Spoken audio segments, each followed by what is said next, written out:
We were just kind of just asking Lincoln about background in other sports, and he was saying bouldering was kind of the first interest, but skiing, running, cliff diving, you kind of named a lot of stuff. This dude's sounding pretty well rounded. I really think this Gumby mantra you threw out there, Cody, some time ago, I don't know. I don't think I'm buying it. Yeah, I think that, I think we talked about it in a podcast, you and I, Jonathan, and Lincoln, we kind of traded some emails in the background. And, I think you took the most issue with me throwing that label out there. And one, I was like, well, I apologize for that. But actually, I kind of wanted to bring this up as like a question. I like you kind of purposely, it seems like blur lines, like, whether it's smoking a spliff or drinking a bottle of Cavassier, kind of doing things that are like pretty flagrant to climbing culture, which in one way is great. Like climbing culture is punk rock and rebellious. There is a long history of that. One could say partly it could be Gumby-esque, or one could say it's punk rock. Is that like truly intentional for you? Yeah, so like the person that comes to mind is Jim Bridwell or like Warren Harding doing something like that on El Cap, like, or Sean Villanueva even bringing a couple boxes of wine up with him on some of his like alpine missions. Like once you have kind of the basics of climbing down, adding those things in can be kind of a fun thing. Like some people do like the Naiad, but instead of bringing like food or water, they only bring wine. So like they're getting drunker as they go up the wall, I guess. I don't really know the specifics. I've just heard of people doing that. So like random drinking is kind of seems like a part of climbing a little bit. And with skiing. No, it's very much with skiing, but it's like it's definitely not shown in terms of, especially on the professional side of it these days. Like, it seems like it's something of yesteryear. Like you're throwing up people that are, Jim Bridwell's of the 60s, and it's not shown on Instagram. So, but like it's shown in a way too, where it's like combined with more social media tactics. I think it's maybe is that why it seems so like in a certain way contrasting to climbing culture currently?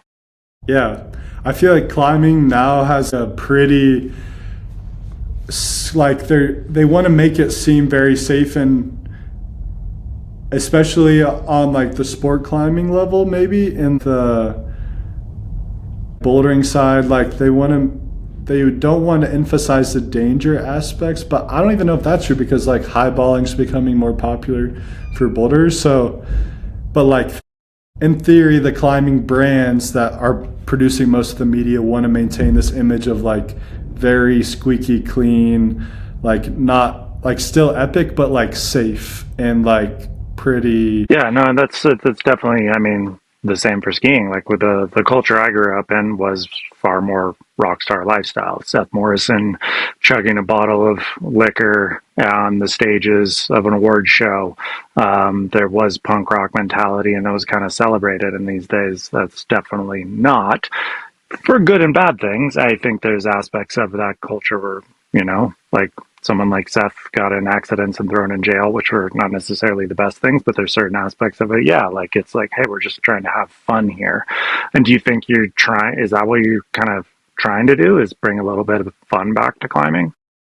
Yeah, or just bring a little bit of like the life aspects that aren't just like pure sending like robots kind of, because a lot of pro climbers feel the need to portray themselves as like really, like these squeaky clean like robots who are just sending machines. And a lot of times behind the scene, like we can see with like Cedar and stuff, that like there's other stuff that he cares about outside of climbing. Obviously he is like cares about telling a story and the connection and the community side of climbing, and like kind of the rebellious side also. So right now is such an interesting time, I think, for professional athletes, the economics of a professional athlete and the economics of influencers and all that stuff. And I think a lot of it's been brought up, honestly, by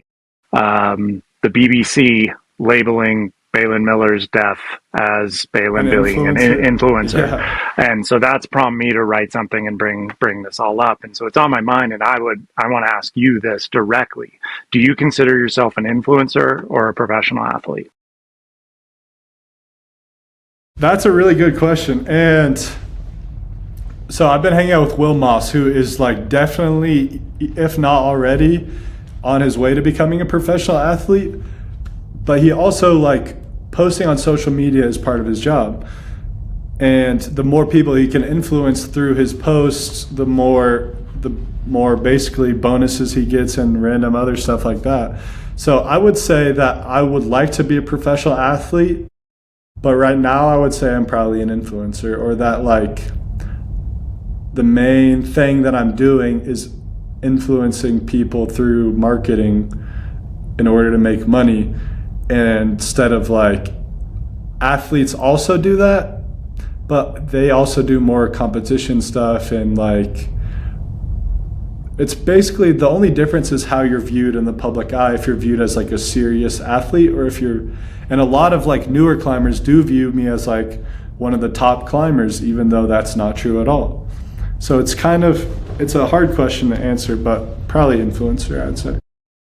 Yeah, the piece is finished. I'll be publishing it next week. I can give away sort of my thesis, but it'll be on my 50plus.pro site. But ultimately, like, I consider myself a professional athlete and influencer, because I think at this point, the two are indistinguishable from each other in outdoor sports. And I think trying to create a dividing line is at this point an impossible task. And because it's like, I think the only way that most people are using them is saying, if you're an influencer, bad; if you are an athlete, good. And that's it. When in reality, they are pretty much, there is nothing different. It's just people use one as a put down, and people use one as like a positive thing. But that's why I kind of wanted to bring it up, because it's like, one, from your perspective as someone of a different younger generation, something from my generation, we're kind of seeing social media from a different place than I think from where you are. And so we discussed that, Jonathan and I, is like, are we just old and don't get it? And you're coming up younger at a totally different look on how these sports, how to become a professional athlete is portrayed. When I came up, there was a way. You show up in ski movies, you show up in magazines, and you get sponsors. And now there's a totally different way. And I feel like you potentially are going to be defining a new way to become a professional athlete. And it's I think it's fascinating. Yeah.